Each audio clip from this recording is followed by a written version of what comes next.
nice. Um, Zoom makes it really nice to stream YouTube. Um, okay, so session 10. Now turn off YouTube.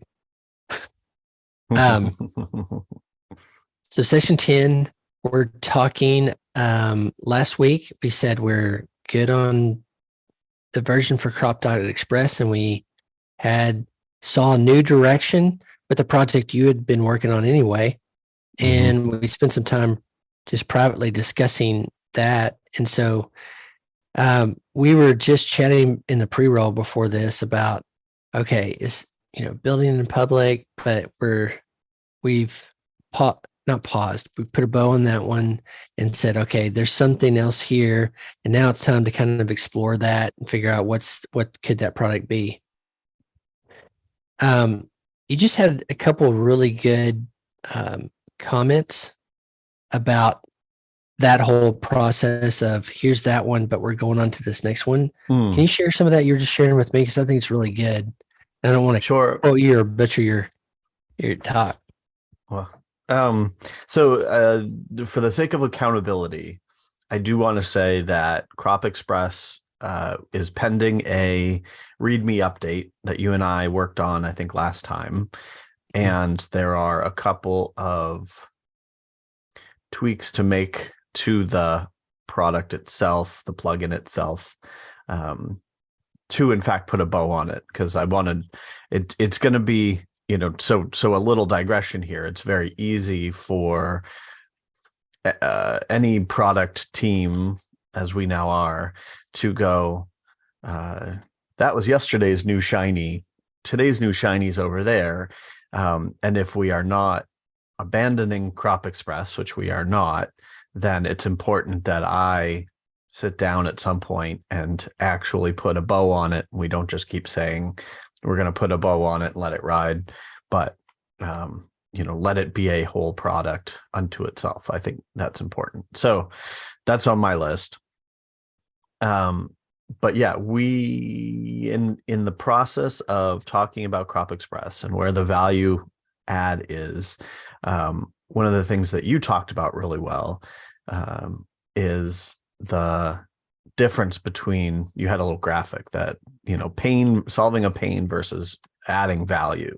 And obviously these things are not mutually exclusive by any stretch, but Crop Express solved a problem for us. That's why we started the conversation in the first place. I built this little web utility. You went, holy crap, this needs to be in WordPress. And that launched our journey. But we kept having these great meta conversations about images in WordPress as a whole.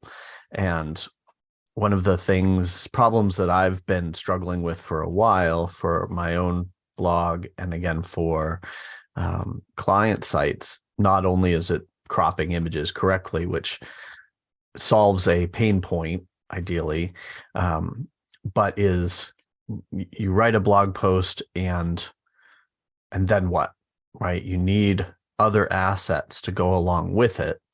And in a perfect, so we're talking about marketing, right? We're talking about marketing assets, things to put on Twitter, images to put on Twitter, images to put on Instagram, and having to go over to Canva to do that, or some other tool. And so now we're talking about that, which is, there is pain involved. These are extra steps, but it's the difference between, to me, the difference between trying to write a basic blog post with an image in WordPress, and that you get to the end of the words and you're like, oh, this is such a pain, I need to do something with an image, and leave WordPress, versus traditionally, I think we'd write a blog post in WordPress and then go, okay, the WordPress part is done. Now let me jump over to Canva, Photoshop, whatever it is, to generate these other images. And so now we're sort of switching over to a value add potentially. Yeah, most of my product experience is in the pain threshold. Backup security, all that, updating stuff, very utilitarian, practical things. And I really appreciate that's part of my personality. I like utility things. There's this pen, for instance, is the Bic a pen. And in my belief, there's no other better pen than this pen. So I take them from everywhere that has them, that gives them out, and I promote Hall Napa Valley Winery. So I'm practical in that, utilitarian, like just do something for you. And it was great to see some of the products, like people just, they needed it, I always aspired to the ones that help people look good, make money, all that. And we built those into those products for sure, where people could use those things and white label them or package them into a bigger thing. And so a lot of the products were very utility products, but the marketing and things we did was very aspirational. This one, so interesting because you had already been working on something and you showed it to me, and I was like, oh wow. And as I can do anything, I can blow something real big up, and that's what we did. Wow. The compelling thing was, I'll take some of the marketing tools, like for instance, the one I just kind of default to think of is OptiMonster. When you see whatever time they came out with the OptiMonster, when you see that a pop-up and what you could do with that, you instantly kind of go, oh, wow, I could do that too. And that's really compelling for me. When you're able to show an outcome that people go, I mean, it's marketing product for sure. It helps you build your email list. It helps you potentially get some purchases from coupons and things like that. Not to go into the full thing about OptiMonster, but you go right there, you can see what the product does. And if you don't have that, you can go, wow, this could make it easier. What's compelling about what you said was, or what you showed me, is this, one of the many things we talked about was the social images, being able to, you write your post and then you're ready to promote it. And like you said, go to Canva and do all these things. I think in this conversation, what I've kind of learned from Crop.Express and then past stuff is, particularly with this idea, if we can give that aha, oh wow moment for someone. And we talked about using it on some of our client sites, post status and different things. Because then when you see that, that's where I think, when they see something going out that has a nice treatment, where it's not just a link, I mean, that's what I tend to do personally. Then I think there's some merit there of, you want your base hub to be your website, and then you're promoting out through your social channels and those to look appealing and good, whether it's Facebook, Instagram, whatever those things are, and kind of lead back. And that's where I go. I'll tell you, in this whole project that we've been working on together, I keep coming back to, and I talked about at our product owners meetup this week, getting as close as you can to the pain that a potential customer has, or that desire to do, for them to look better, make more money. I don't know. This is the work I need to do more, is getting closer to that, where it's not just theory, us talking. It's like, is this an issue? And there's, a book out called The Mom Test. And the thing is, when you have an idea and you go to your mom, she's always going to say, I love it. Yeah. So making it in a way where it's more discovery. But that's my thoughts about this. And I want to be sure, because this is a bigger project. I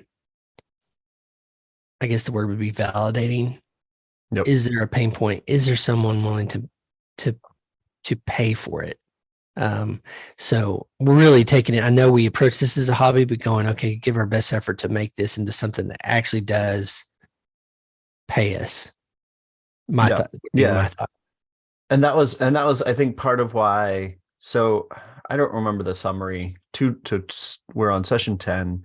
So in session 8, I think we the conversation came to a point where we said, okay, so cropping images is one piece of the puzzle of consistent, good-looking images on a WordPress site. That could be a blog, that could be WooCommerce, whatever, right? And so we were still sort of solving, we were solving a basic problem. Again, a point of pain that we had, but I'm trying, in my brain, I keep drawing this analogy of a basic car, your Honda Civic. My first Honda Civic that I bought in 2015 was from 2000. So 15-year-old, but in good shape, but it would get you there, but no bells and whistles, the crank windows, the whole thing, right? And so and a lot of people, I think this was more traditionally, WordPress as a blog platform was that for a lot of people. I'm going to put words out. Maybe people find it or they don't. I'm going to tell my friends about it. Along comes social media and other paradigms, and the things go from, I guess you sort of hope for inbound, and we're talking about amateurs or non-professionals is the better word, right? But, to outbound. And then also I think there's an expectation now, or most people blog for money, right? Most people publish for money. Most people use WordPress for money, a lot more than back in the day when it was, express yourself or put yourself online or build authority, all those things. And so taking that, the bigger problem that we talked about with Crop Express of consistent images and putting yourself out there. And it's like, we're talking about individuality, right? So it's not just cropping, finding a stock photo, one for each post, right? Or each product image. If you're running WooCommerce, it's like, it's a square. Okay. I sell, this widget and that widget, and I crop them all to be squares, but it's like, do those images stand out? Do those images have more information? So it's like, if I go to the website, there's all the information next to a photo. But on Twitter, if I put that photo up and it's just a picture of a widget, it doesn't list the benefits. It doesn't, so it's not a compelling, bigger. And this is where, I think one of the things that really clicked for me was you sent me on the post status blog, one of the threads there is, or tags or something is, here are all the people we've featured. And I was like, wait, all of these banner images not only are the same size, but they've all got the same treatment. They all have the post status logo on the left.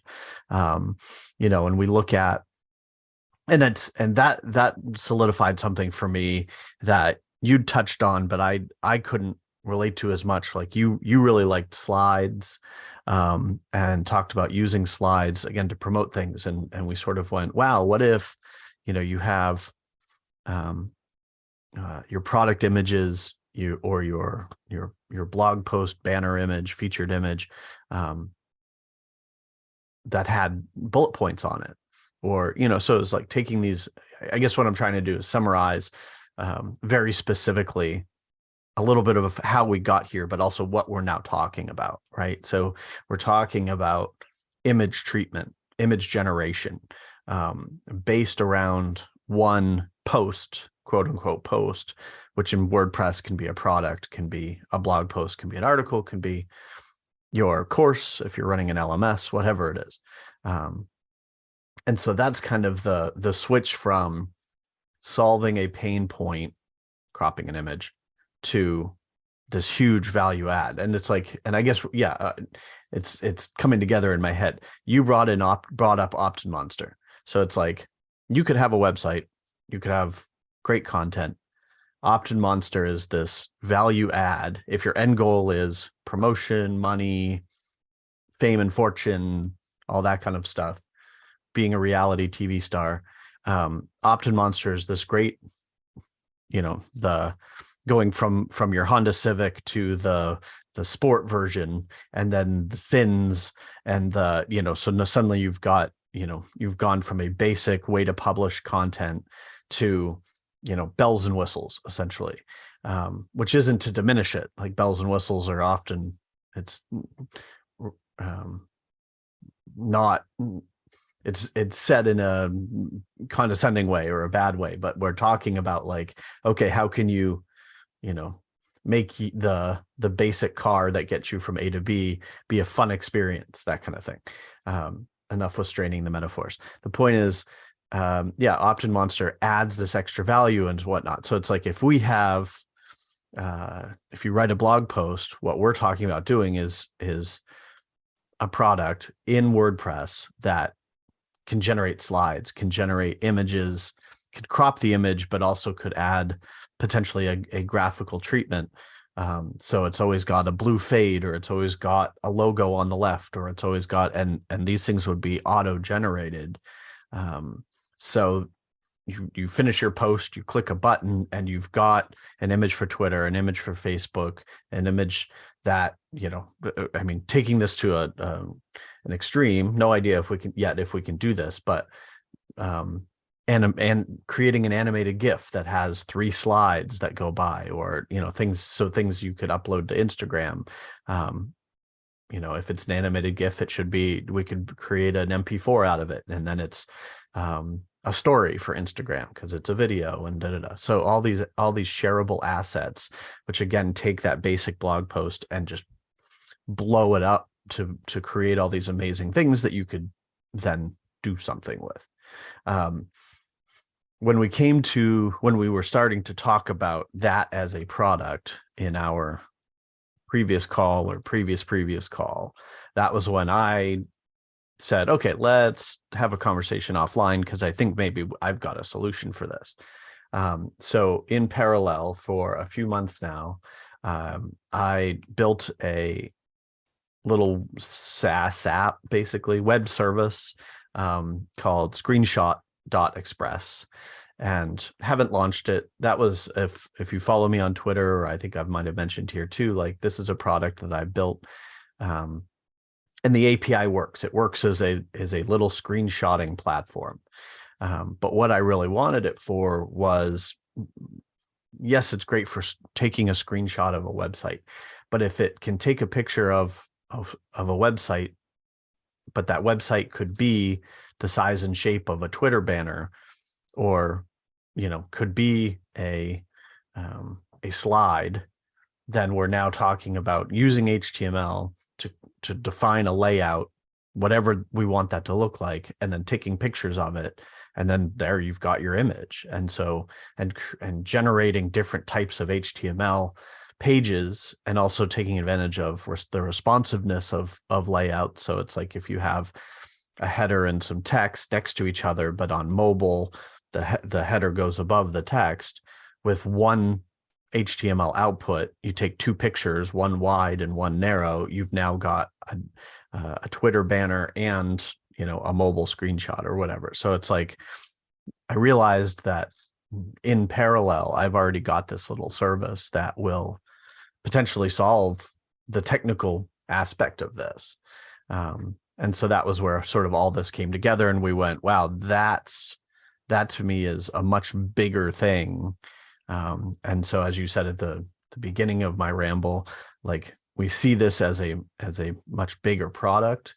To me, right away, my gut says, okay, that's much more of something we could sell. It's a big packageable thing. Whereas Crop Express, it was like, this is a great little utility. It solves a neat little problem, and we could probably keep adding some things or splashing around in the problem until we found something that people would pay a little bit for. But this to me seems like something much bigger. Yeah, for sure. And I don't, my tendency is always like, oh, let's go. And I'm trying to really not do that, because I want to be careful. You in particular, me too, but you, as a developer on the partner, and lead on this, I want to be really careful with the time. Mm-hmm. Because I think we both go, we did something of value here, and I want to be a little bit more calculated than I have in the past about okay, because I can blow these ideas up and go, okay, I see these. What I don't want to do is just do that in a vacuum. Not to, like, you and I are doing this, but I want to, I feel like there's something so powerful of getting to whatever the person is trying to do, like having somebody in mind or talking to people and seeing what they talk about. It's funny. So with product at Post Status, I go, just to give you kind of a parallel about how I've historically think about product and need to change and evolve, is I go, okay, for our agency, we saw real quickly becoming an owner of Post Status that okay, product people, smaller group of people, then you got hosting companies, you have professionals that do all the work. But I really honed in on, there's a lot of WordPress agencies out there. And I don't see in this space a lot of people that there are really cool companies doing really high end work for agencies like Troy Dean's work, Uguro, different things like that. But I go, okay, for me, I took passion and ability and go, I love to promote and help people tell stories and draw expertise. So long story short, besides just Slack and our email newsletter, I think we can offer more to them. Where I'm at in that product is really interesting for me. Frustrating. I shouldn't say interesting. I don't want to say interesting. It's frustrating as hell. Is I go, we could do co-marketing for these agencies. Now, you know how it is. You bring in an idea to somebody else. It's so different from my big fat Greek wedding when he goes, you have to make it his idea. And I go, oh, that's so true with me too. But I go, if you get to customer and see what they're doing, potential customer, and just talk. So like in my interviews with the agency owners, one of the things they stand out, but I think there's a bias because I'm coming as Post Status. And one of the features we've had in our product is job listings. I go, that's what they tend to have gravitated toward it. And I go, well, I don't know what more else we could potentially offer in that, but keep getting pros in there. And so that's like existing product, just trying to make it better, which is valid and foundational. I wanted to do more for them. Now, this is where we're in that process. But I don't want it to be like, I got this cool idea, because then you're kind of just striking, trying to hit a winning lotto. But that's where I'm at, and with this, my mind went to, we were talking about our own problems right now, and then we're using some clients and different things to think about that. But before we go, I want to make sure, specifically first and foremost on your behalf, is we get some validation, a little spark of something, and collect enough sparks to go, this could be a fire. This could be, I want to do that because my tendency is I'm an idea fairy, and, I drool at the opportunity to work with a great developer like yourself and a product person like yourself. And so anyway, that's where my mind tends to go. But this is interesting to both of us. Now, it's like if you got a hammer, everything looks like a nail. I want to be careful of that in this. Yeah, sure. And I tend to build first and ask questions later. We know this. Which is freaking cool. I think that's better. See, it would be better as an idea person to be able to build it first too, right, and say, but I want to be careful because I don't have those skill sets. Well, and this one is, I think one of the other things I mentioned in the pre-roll is this is a much bigger lift. Yeah. And so I'm also, my brain is saying there are red flags here to that approach. Crop Express, small, crank something out, get it, the prototype is going to be straightforward, or was straightforward. And you coming in and going, start with featured images, great, even simpler. So we've got one, and it turned out to be replicable. So then media library, block. We did have to hire somebody to get us over a couple of hurdles, but for the most part, replicable, reusable code, and all at once. Whereas this, so I already started. My intention of spinning up Screenshot Express, which is abstract. And I knew that. I'm like, this is probably isn't a thing I'm gonna sell on its own. There are people who are making progress with other products that take screenshots, and I admire that, because I'm like, this is a service. This 100% a solution looking for a problem. And so it'll be other developers or me as a developer that uses this tool for whatever problem. And so it's like I said about building a WordPress plugin, which I think you and I should review and start pulling apart and see what we can do with. But it's to generate social images to accompany a post. And so the good news is, yeah, I've solved some of the problems. Like, what do I want to say? As a product, it's more complicated, and involving a third-party service like Screenshot.express is more complicated. And then setting up different images for different use cases is complicated, and solving the right problems is complicated. It's like, you go to Canva, they've got, like, not only do they have all the assets and stuff, but they've got a gajillion templates. What do you want to make today? I want to make an Instagram post. I want to make a music video. I want to make a ... like all these things. So somebody had to sit down and make templates out of all those things. And so it's building this is going, is already, even though I've solved some of the problems connecting to the API of Screenshot Express and stuff, is like, all of that is more complicated, a much more complicated user experience, before we even get to the fun part of like, okay, now we can just build a gajillion templates and hope that one of them is the right thing, and on and on. So yeah, it strikes me that you doing more interviews, more research, us getting more answers, before I'm inclined to, I keep waiting for you to say, like, you saying featured image early on was such a pivotal point. Like, here's how we simplify this big complicated thing to start with. So no pressure, but I'm waiting for you to come up with that again.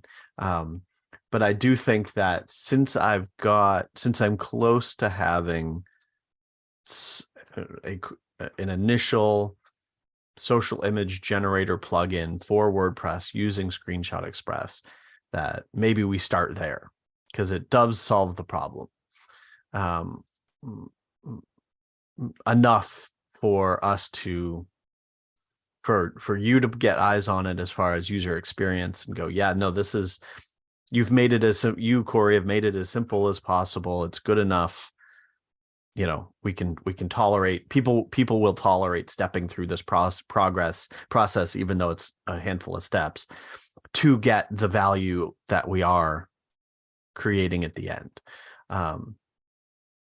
And we keep having these conversations like we did with Crop Express, where we go, okay, wait, but if we put this over here, it makes more sense in context. Or if we, connect it to a different service, or we put it in front of certain kinds of people, then it'll help us grow.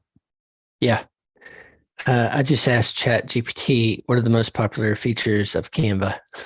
So that's interesting to me, because we've mentioned that a number of times, and different photo editing tool. I think so. Two parts: making sure I really understand what Screenshot Express can do at the moment. But two, I think in this next experiment is having a default customer in mind, and sizing that market, the person that we know, that we think we understand or have some connections with, and then seeing how that market is.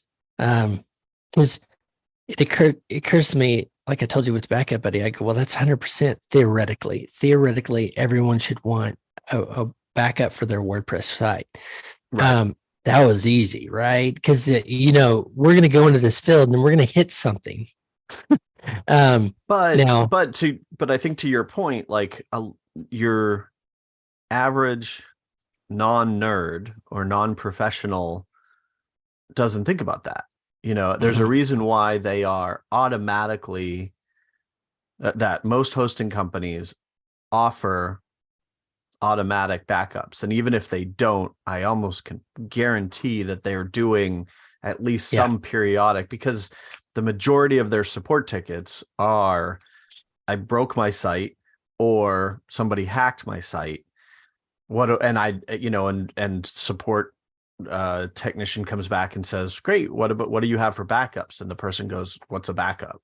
And then they go, oh, well, you're lucky. On our server, in a very hidden technical way, I can at least restore it from 7 days ago or from yesterday or what have you, but you should have thought about this. And then, but your average person doesn't think about backups.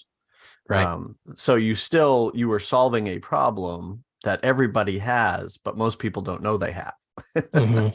Yeah. And where, when we got the main product out, we're able to do content marketing around all the reasons why it would be good. We even created a content replacement calendar or something. We tried to say, what's the value of all your posts? Because I lost things from my personal website when we had a server crash. Now, they weren't invaluable, but it was a headache. So we started doing that to try to map that out. But when we talk about avatars for a second, we have your clients, content journey, and then what I hear over, and it's so interesting. My own perception of WordPress has changed so much. But what I hear over and over from our agencies and owners and things is that the people running, when they deliver projects, it's really compelling that it's marketing specific people. I just got out of the agency owners meetup, and it was, again, like they're turning sites over, and typically it's marketing related type people are actually the people using their WordPress sites. From enterprise, WordPress does really good in the enterprise because marketers go, it's cheaper, it's faster, and I can use it. So I would say, like, in this backup buddy thought, I go, big market, I am a marketer. I go, that's really compelling, which is why when we talked about Screenshot Express, I was like, the social images, but I got to admit, make sure I'm honest about this. I don't do that. I don't really post to our website. Right. We have team and content journey and different things that do that. But if we take that, that's one big avatar I can say, generally speaking, if we hit the marketing, and that's the sexy, make you look better, make money kind of realm. Yeah. So there's one. I think about yours as a lot of publishers, publishers, but even like a lot of the content journey, clients, it kind of boils down to the marketing people. They're the ones interfacing with those clients. Very much. Yep. I've got a couple of different scenarios. One is, on one team, we have a person dedicated to social media. And so there's an interview I want to have, customer interview, like talk to them about how they're making stuff. I think they're using Canva. And I think that they've got templates set up so that, again, they plug in a featured image, but it's got the same treatment every time. I want to make sure of that. And I'd love, we'll have you talk to them if you're following the mom interview methodology. Because I think what would be really interesting would be, I have a history of taking Blue Ocean products and rebuilding them, repurposing them for WordPress. Sometimes with legit value, and sometimes just because it's a smaller market, so it's easier to focus. And I'm still fascinated with the idea of WordPress being the control panel for a person's entire business. But I also would be curious if, sorry, if the people if they are jumping into Canva, are they struggling? Like, is it too many choices? Is it repeatable? Sorry, I gotta let a dog in. Hold on. Go for it. I'm opening up a whiteboard to take some notes. Oh, so come on.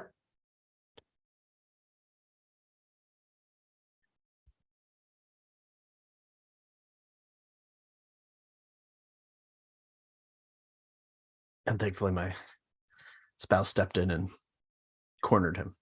But yeah, it's, so is there value in generating these things from WordPress with the expectation that, like, I just wrote a blog post, and as we talked about before, there's the last 10%, or the, maybe it's, let's use 80-20, right? Like 80% of what should be the process is writing a blog post, but at least in our experience, 80% of the pain is technically speaking anyway, is going and finding an image, cropping an image, all that kind of stuff, which is what we were trying to solve with Crop Express. And so, is it parallel here where it's like, okay, I've written a blog post, now what? And I think that that's a big problem to solve, or it's a question that we want to be careful. We want to do a good job of defining the question to then come up with the solution. And so it's, are people, if we can get to the point where you've generated a blog post, click a button, and then you've got assets, that's amazing. Is that enough? How hard or difficult is it to create those assets? Because it's like Canva offers creativity, right? You can do anything all the time forever. But for me, like, I have a music blog. And so every time I or one of my writers writes a review, I go into Canva and I open the same design. I say duplicate page.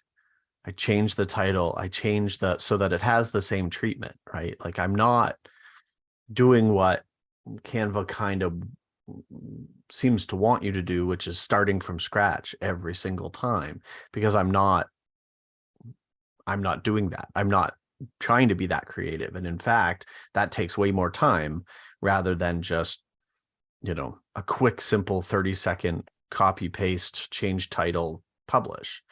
And so I'm intrigued to find out if I'm right about that. If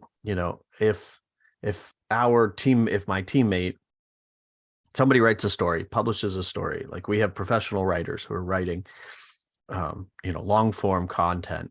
And then we've got, again, a separate person whose job it is in part to create social media content from that story to then publish everywhere. And I'd be interested to know if it's a simple process for them, or the hypothesis, similar to the Crop Express hypothesis, is, are they going, the hard part should be putting all the stuff out there, looking at the analytics, like creating essentially a mini campaign to promote this blog post. But most of the pain is actually going in and cropping an image and adding the treatment and all that kind of stuff.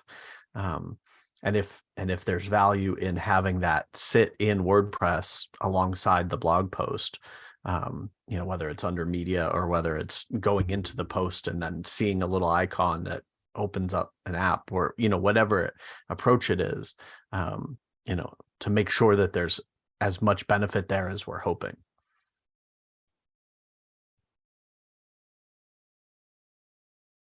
Okay, I'm trying to make sure I take all these. Yeah, I'm reading. Okay, so potential avatars, I think we've said.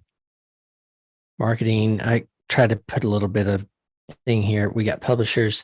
I added in here because one thing that kind of, if I just camp out in this marketing realm,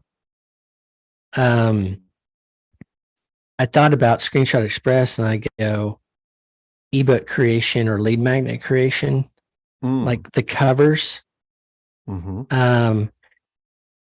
Some kind of cover. Now, I think that would also lend to this featured image creation in the sense of those graphics you talked about with post status. Like we got the featured image graphic that we kind of pulled together, but it just kind of made me think like outputs. Maybe I should put that here. Outputs, social images. We said this. Featured images. Let me just say ebook covers just in the realm of possibility here. Yep. Slides was the thing that got your gears turning early on. I was thinking of tip boxes. Let's see if I can share my screen. Nope. I have to close the whiteboard. I was on Castos website looking at their DIY lighting kit, and they had a pull out with a tip. Oh, okay. So I don't know how to call it, like a pull out boxes, and I guess that could be quotes.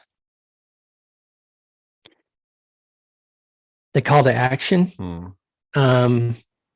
like, well, let's put ads into post, etc. Wow. Yeah. Wow. Ads. Like auto ad image generator from a WooCommerce product. Holy crap. That could be coupons. Like, I was even thinking your HTML side, because you're generating HTML and then you're taking the snapshot of it. But like, Kohl's or Bed Bath and Beyond, they have a coupon and it looks like a little coupon thing. And I mean, if there's HTML, if we're generating HTML, you don't have to go to the screenshot if you don't want to, but like you could put that with a little dressing that kind of calls it out. So,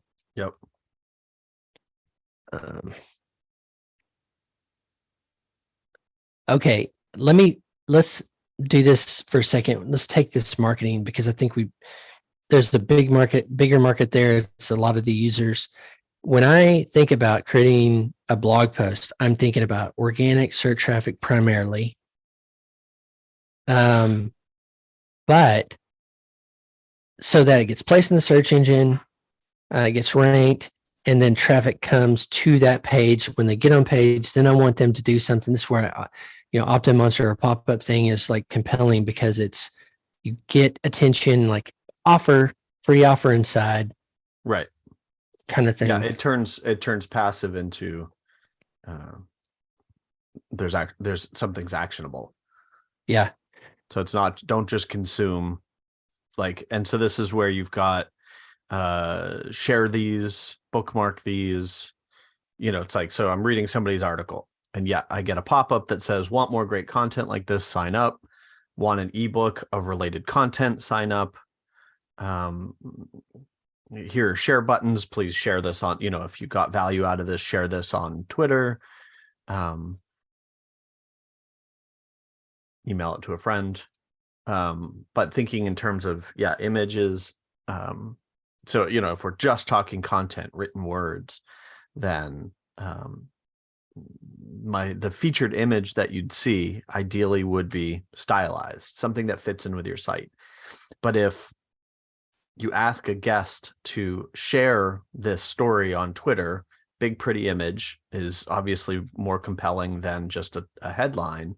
But you don't want to share the featured image because the featured image probably doesn't have the title of the post. It might or might not, but it certainly, what I thought a brilliant idea you came up with was, a featured image with or a shareable image, which is includes the featured image, the title of the post, and then one or two, it could be the excerpt, it could be one or two bullet points. But so it's like, if I go to share, if I read an article, and it has a pretty image of some sunset and it says best places to retire to. Okay. But if I'm sharing an image on Twitter, the image that I share should say the best places to retire to, should have the sunset in the background. And then, a tag, an excerpt that says, the results will blow you away, total clickbait, or, the top, it should say the top 5, Hawaii, Alaska, blah, blah, blah, click to read the rest of them kind of thing. So then it's, and that's different from the featured image. And that's the type of thing you'd run over to Canva and generate and maybe generate in a number of different sizes and shapes to then push, drag into Buffer or whatever you use to schedule your socials or to broadcast your socials. I definitely want to make sure we don't get into that realm, because interacting with all those APIs is a nightmare, and there's 100 of those tools already. But Yoast, the OG image is the other one. So again, there's an image that's different from, you've got your featured image, you go and you paste the URL into Twitter or into Slack, and you get that little preview card. That's your open graph image. Twitter now has Twitter cards, which is their version. And so again, having different versions generated for all of these things. And some of this I think we can do even behind the scenes, which I think will be really, really neat. And then some of this I think could be, and it's like, so maybe that's where, we haven't yet talked about, I mean, we're not ready yet to talk about business models and that kind of thing, but hypothetically, a beginner version that just does a couple of the basic things. Here's a shareable image, or here's the open graph image for every post, every product, automatically generated, done. And that's not necessary. That's maybe something that people can set and forget kind of thing. But then we're also talking about, in my mind at least, we're talking about something that approaches more of a Canva kind of functionality for marketers. So it's like, yes, the basics are covered. The incoming stuff is covered, or the quick share in Slack preview is covered.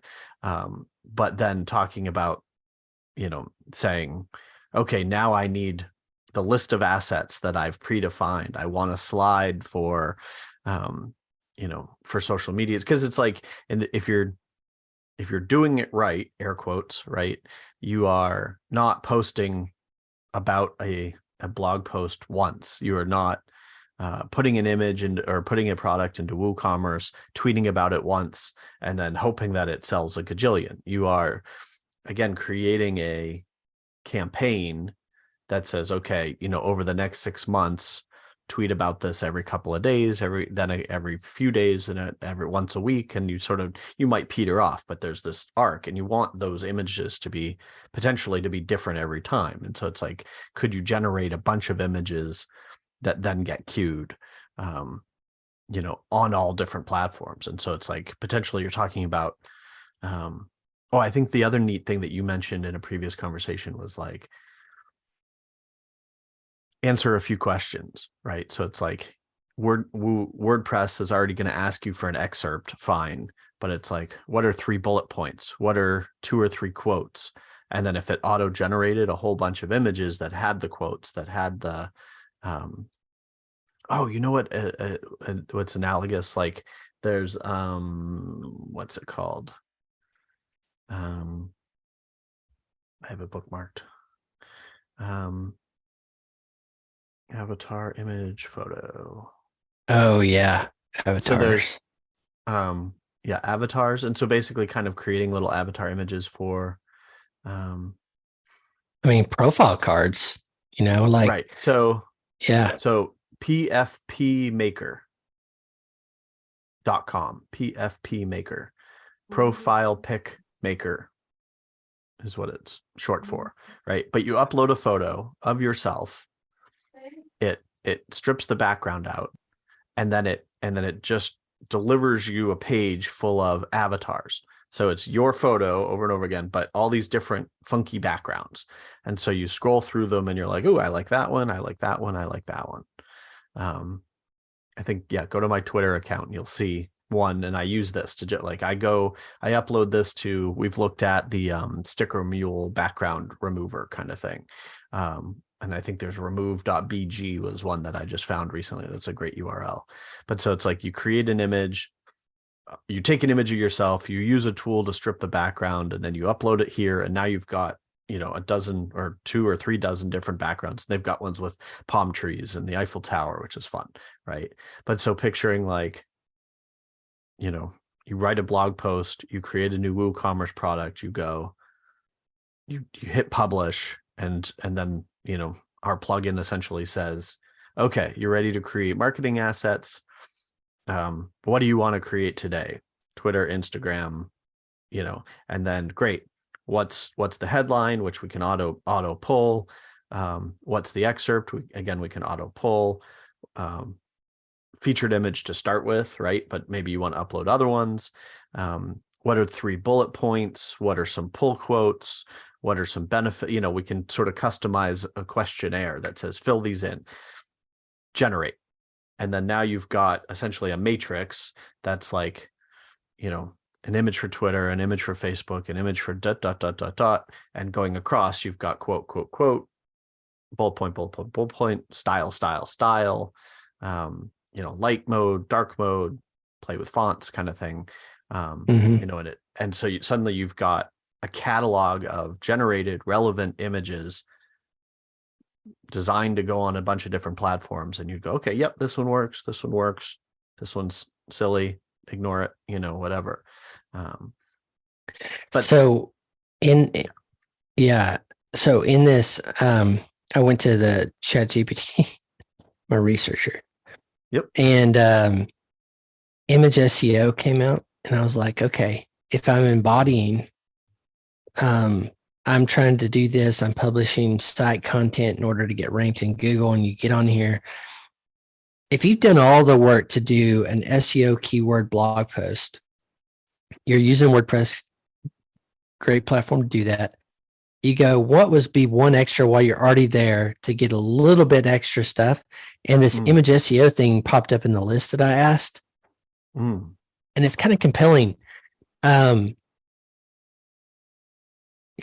I read something just a second ago, and I checked out your profile maker too. That's super cool. Half of all Google searches end on the search result. Wait, I'm sorry. I thought it was saying how big SEO, image SEO is, but we're kind of saying that with the social images too, is you've got this thing, there's ways you can distribute your content in a way out to the different platforms, but I go Google too. Like image SEO should be, if we land on this, should be a part of this conversation, because then you're going, okay, what if you could take your blog posts that get all this traffic and increase it by 10%? That's a headline. Wow. Or the product.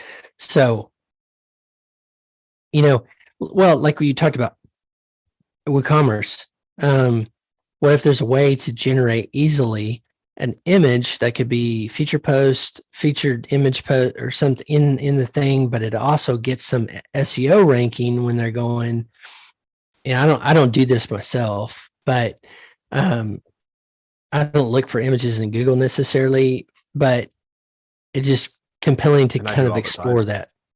Do you? Okay. Yeah. Like we talked about. I think it would be really interesting to know, like, I make the assumption that Google looks at images more than alt tag, title tag. Like, I think we're to the point, I safe assumption, I don't know. But I assume that Google can, if they look at a blog post, they look at the image, they read the alt tag, but then they actually parse the image and say, yes, this is in fact an image of a sunset when we're talking about places to vacation. I don't know if that's true. I'd love to find out if that's true, but it's like, so if you have an image that has words on it, at this point, when I open an image with words on it in, Mac Preview or Microsoft Paint, the words are editable. So the algorithm for parsing text in an image is so commonplace now that it's built into the free image editor on Mac OS. So I have to assume that it's that pervasive everywhere. So, so is there an SEO benefit to having words in an image that then gets shared. I Mhm. don't know. Well, I mean, I would go if you're going to post an image, your tourism, you're an e-commerce shop, why not? You've already got the images there. You should be doing some image SEO. I mean, that's just easy, a little bit more effort and you're able to, I don't know, cast the net wider.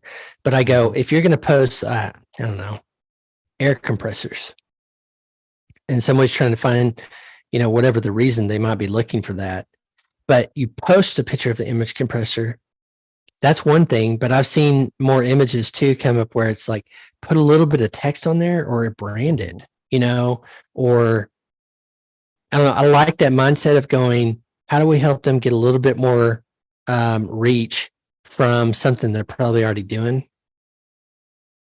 I So Googled how to do image SEO, and one of the results that came up, so the first sponsored post is the image next to it is dude on laptop. The image adds nothing to the headline, how to optimize images for websites, and there's a picture of a dude with a laptop. No value, no context. Like if that image came out of context, there's nothing there. Scroll down to another one, 10 steps to optimize images for SEO, and next to it is a card that has people, a little graphic of people. Awesome. But it's in text, even though the image is this big, in text that almost fills the card, it has the same headline, 10 steps to optimize images for SEO. And there's a little logo of the website that it's on. And if I click on it and it gets bigger, there's a subtitle that's like, who it's by, when it was posted. It's like right there. That's the image that we're talking about generating. But somebody had to go in and create that card.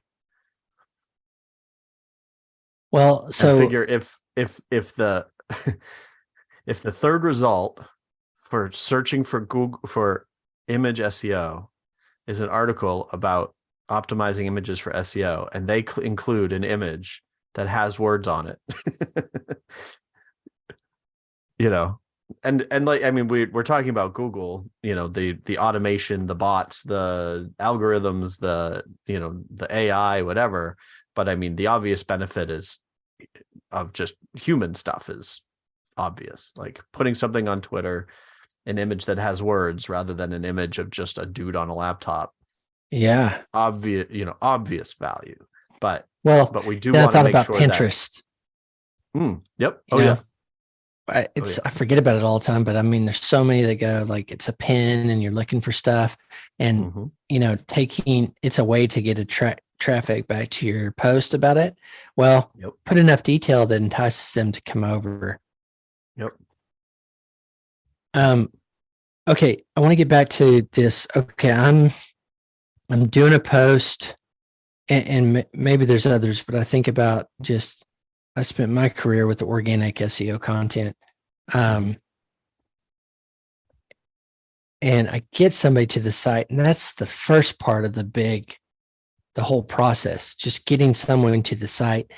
It talked about like pop-ups help you, do that. There's inbound content. Like now that we have patterns within Gutenberg code editor, block editor, like inserting something call to action within that. My traditional has been get them on the site and give them some offer that feels irresistible. Discount, ebook, lead magnet, opt into the newsletter thing. What I'm thinking is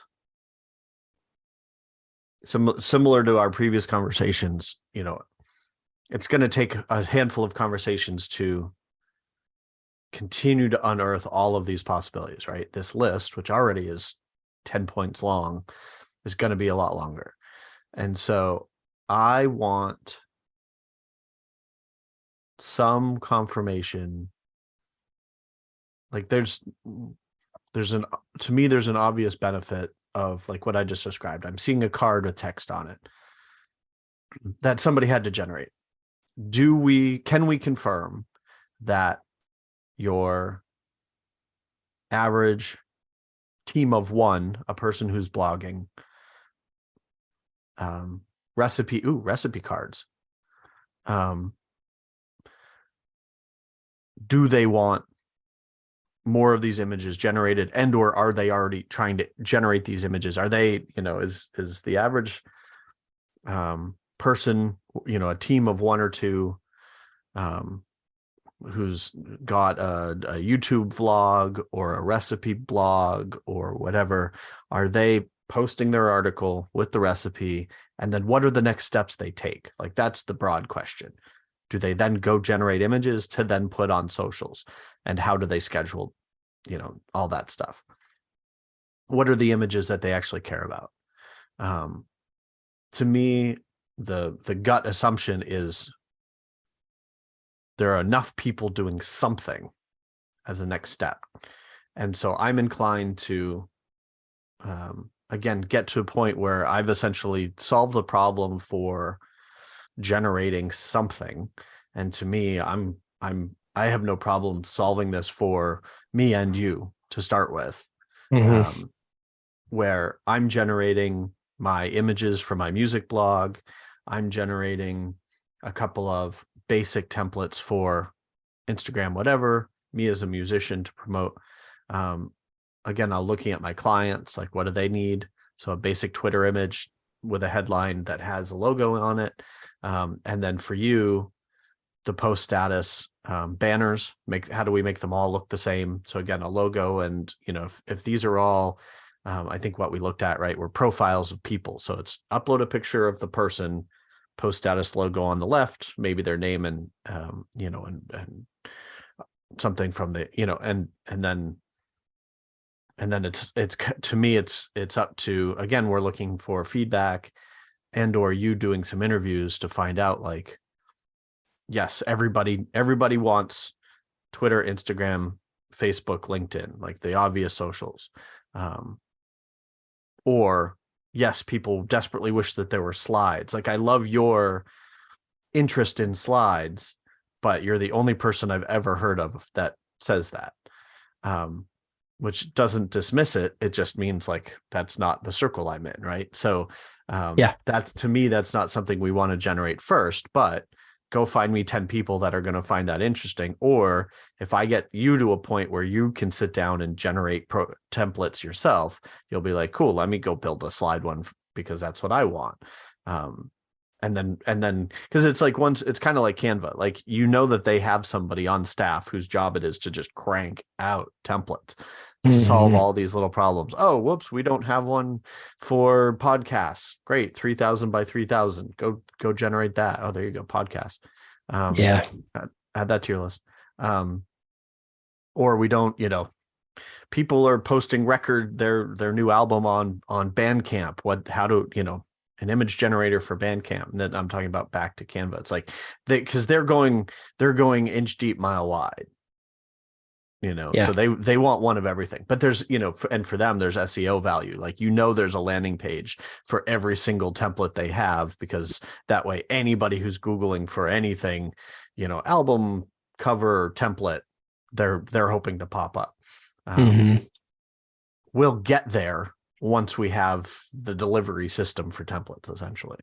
And I'm not saying we necessarily want to, like, we don't want to start there. Like, let's find some clear answers of what templates to build first, what problems to solve first. I'm still so compelled by the slide content, and I put in the crazy ideas column here is LinkedIn slide content. So the AJ told me about, find this link for you. This service, it's like a LinkedIn. You've seen this on Instagram too. I'll find it. It's a LinkedIn image carousel creator. You put your tweet in and it'll give you the slide content. When I tested that on LinkedIn several years ago, my slide content got way more views than anything else I was doing. And So I think even like for LinkedIn, you think about it, it's like busy professionals used to a common language of slides, Yep. and then being able to quickly get the information without having to go through 1,500 words. Yep. It's still Yeah. compelling to me.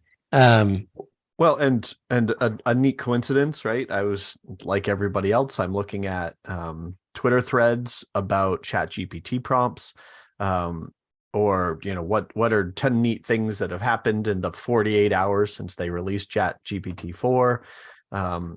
People have had it generate a working version of Pong in 60 seconds. I mean, ridiculous things.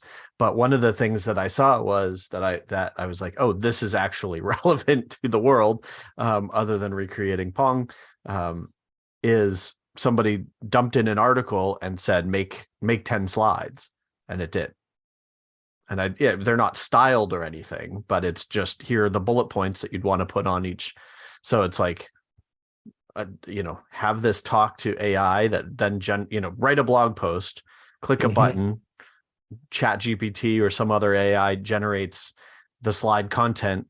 We generate the slide images. Yeah. Yeah. I mean, holy crap. Yeah. On that link too for you. Okay, so we're over an hour. Where do we go? What's next? How do we start? What do you want to do? What are you going to do today? What do you want me to do? Who are we going to talk to? How are we going to get their money? I think one area to explore is talking to Content Journey, seeing the output of what they're doing, asking about the problems and challenges they have in that process for their clients. I just forgot. I think there's an opportunity here to potentially innovate in this of, here's how this is going. Here's how people do. What is the way to help you stand out?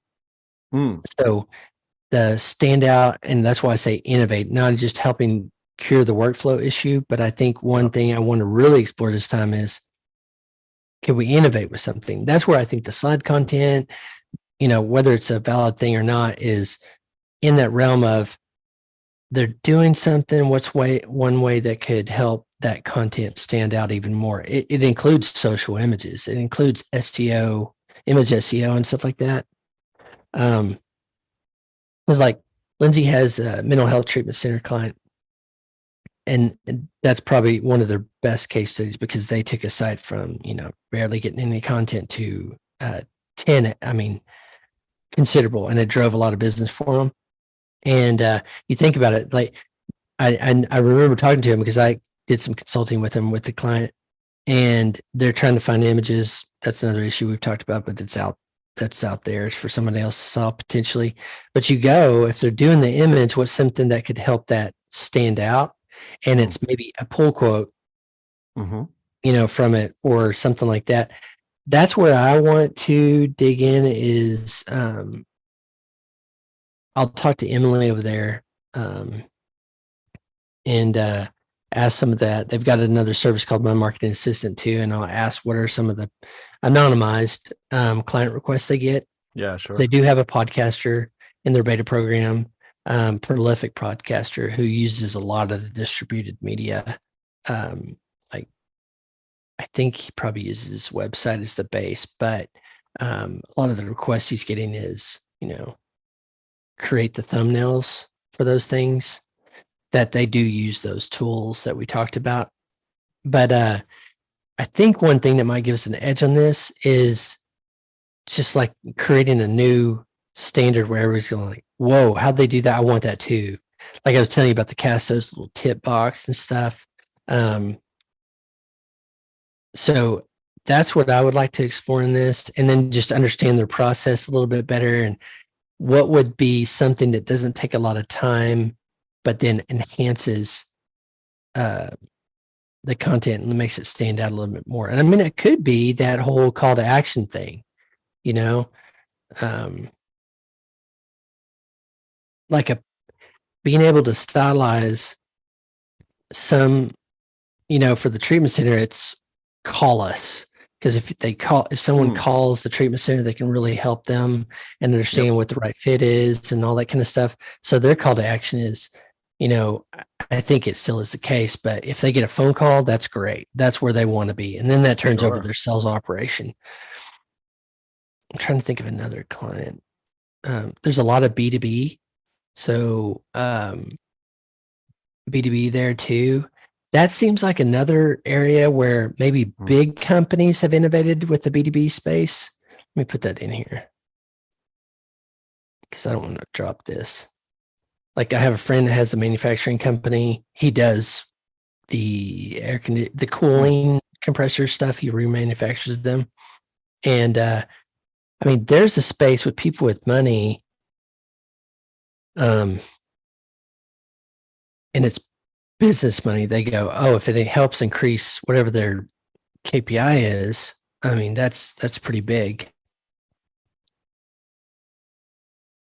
Yeah. And I was just pinging people within my client teams of like, okay, who generates social media content so that I can line up an interview. Talk to them about, okay, what's your process? And what's kind of neat is again, I've got technically the same client, but I've got two websites, two teams that approach things very differently. One is a lot more tech savvy and a lot more trendy, or they are active on TikTok. We are advertising on TikTok, stuff like that. And the other one is a fairly traditional news content magazine, and the team is a lot less technical, and we don't need to be nearly as cutting edge or trendy. And so I've kind of got a young hip social media marketer wizard, and then I've also got people that are like, I write the article and then I go put it on Twitter. And so I can kind of see how two of these very different approaches go about solving more or less the same problem. Yeah, and that featured image summary card type thing, I think, is still really compelling. I'm going to highlight that. Where's that? Yeah, I that's a very quick, easy win for anybody, not for us specifically. It's like, make your featured image more compelling and much more valuable when shared. And because again, look at outputs for that. You go, well, that's a Pinterest thing. I mean, maybe that doesn't get pinned, but it's a social card. It could have possibilities for the Pinterest stuff. It's a visual thing that might entice someone to go, oh, that's interesting. And that stuff, like, to just do that, pull image from post, add overlay of headline. There you go. Print. I mean, as simple as that with the brand logo, favicon or something like that. Yep. Okay. Yeah. And there's a couple of plugins out there that do something that touch on that. And I messed around with one, not the other of the two that I know of, but they were, at least at the time, were limited to generating an open graph image. I was like, generate image, paste it into Slack, you see the image. And I was like, great, but where do I right click save as so that I can go post it to Twitter? It's like, oh, it's just it's in your media library. It's like, okay, well, and then also, what about all these other solutions or other scenarios? For me, I was just originally thinking the big socials, Twitter, Facebook, Instagram. The big difference being 16:9 or Square. But now we're talking about, it's like, either easy ways to generate multiple variations and stuff. It's like, this could go a lot further. But I definitely, there's to talk about, people talk about competition. It's like, oh, the competition is Photoshop, Canva, nothing. Nothing is always a competitor. But also there are other WordPress plugins that do touch on this. So we'll have to do a little research there too. Yeah, like the nothing part is me. I created a blog post and then be probably nice to have some visual icon, thumbnail, featured image that um, highlights some points in there. But okay, that'll be mine is exploring that with, I'll start with Emily because she's doing a lot of the team interface, team client interface stuff. She's seen a pretty good volume of work. I like the marketing angle. How do we, because that could go across any of these potential avatars. If we're helping them do better marketing, um, redistribution, that's the social images, SEO, all that kind of stuff. Yeah. Well, and again, I want to say I put my foot down because I think that's a hilarious phrase. In a Mad Men 1960s husband sort of way. I don't make me put my foot down. But I very adamantly want to draw the line at doing the posting or interacting with the socials. Other than like we can have a button that says post this to Twitter and it just links, will throw you over there kind of thing. Because I built a plugin at one point that you could queue up tweets, but it's like it worked, but with all the drama around Twitter API lately, let alone for the last 10 years, like I don't want to get into that. But one of the we were talking about, what are we talking about? We must have been talking about integration points with other tools for Crop Express anyway. It's like, so if we generate images and then we can look at auto, if you generate an open graph image, that Yoast automatically picks that up. So there's an integration point. I use Buffer to post to all my socials. Maybe they have an API or an integration point. So it's like we can, there's going to be a potential for not only generating the images, but at least getting them to the services that use those images. I don't want to become those services, but we've got an opportunity there too. Yeah. Okay. I put integrations with SEO plugins.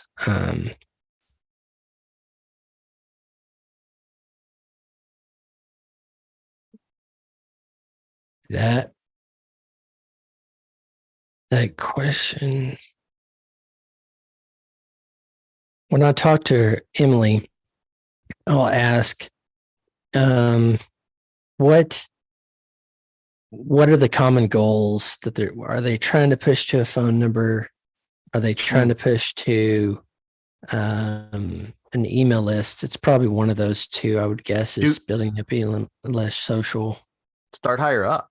Do they even, are they thinking that strategically? Like, not to say the agency isn't or shouldn't, but as a client, like if a client comes to them and is like, we need images for Twitter, like because everybody else does, or because they understand the value in including a phone number. Now, I do know a lot of the clients they work with, and these are not WordPress or tech people, social is hot. Sure. Social is hot. Why, I guess, right? Like, cynically, are they doing it because everybody tells them to? Are there teenage kids telling them, Dad, you've got to get your your air compressor company on the TikToks, and Dad goes, okay, son, great, I'll do that. Or are they measuring, are they like, where does our traffic come from? Oh, we sell most of our air compressors on Twitter, but not, or probably Facebook, but not on Twitter. And we've never sold anything off of Insta. You know what I mean? Like, I'm curious if how companies are thinking about these. What am I trying to say? We know, especially in the context of this conversation, that there's a potential to turn these to turn passive images into valuable calls to action. Mm-hmm. To actually generate, it's like I post an image, I post something on Twitter, it sucks in the featured image. The featured image is, a pretty sunset. It might draw a human's attention, but that's very different than, again, the card, the SEO card that I saw here. That's like words that are also drawing me in to like a phone number. So it's like, wow, I don't even have to click through to find out a phone number. I'm just dialing 888, etc. So it's like I'm curious how people are thinking about it, if they're thinking about it, because if not, like there's great opportunity for us to do education, and or because it's like we've talked about, this is the first time you've mentioned phone numbers. So it's like, our default is like, oh, this is going to go on Twitter and it's going to look pretty. It's going to be the title of the post, with bullet points. It's a TLDR. But like what you just said, I think is amazing. Of like, imagine if for a small business, if it included the phone number, the logo and the phone number. So it's like nobody ever, or the address, right? So people don't see it on Facebook or see it on Twitter, and they don't even have to click through. Then it's an ad. Right. Like retail shop coming up with something, they've got an event, a coupon or something that they're posting on their website. So it's RSVPs, and then having a card that they could just easily go export or, save or whatever it is. And then they can go post that. How is we have a pie shop in town. How are they generating the image for their daily specials? Are they going into Canva every day?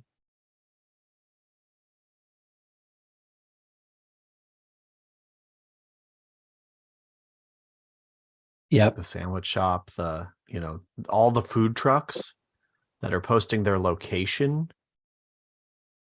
And this is taking it way out of the context of a post, which is where something like Canva makes more sense. Like people are doing it, generating an image unto itself, right? My friend Mike has the epic food truck that makes unbelievable brisket and meat filled happiness out of his food truck. So he has to consistently post where he's at, what are today's specials, and I'll post them on the local Facebook groups, and people go running, us too. So I'm like, okay, I should ask him how he's generating. I need to think back. It's like, is he generating images? Is he I kind of feel like he's uploading the same logo every time and then writing the content. And so is there value in all of the content being on the image? I don't know. I have to think about that. I'm sure he'd want to include the words too. But right. Yeah, I might have a conversation with him. Yeah, I think that'd be great. I'll do one with Emily, see where that goes. And then I just shared this whiteboard with you in Slack. Great. All right, my friend. Thanks so much. This is good stuff. Okay, so I got my marching orders. Talk to Emily about that. See what they're doing. See if there's ideas to like drive the conversions that they need for in post. Explore some of the ebooks too. I put course up here because I think that's another thing. Yep. But yeah, I was thinking that too. Okay. Yeah, and I think I'm going to I've got one or two people to talk to. And I think I will try to, I like I said earlier, like I do want to make sure that I'm wrapping up Crop Express properly. But then, out of sheer excitement, I imagine I'll reopen the plugin that I'd started to build and see if I can get it working enough to send it to you. Okay. Cool. All right. Thanks, dude. Talk to you soon. I'll be talking to you. Okay.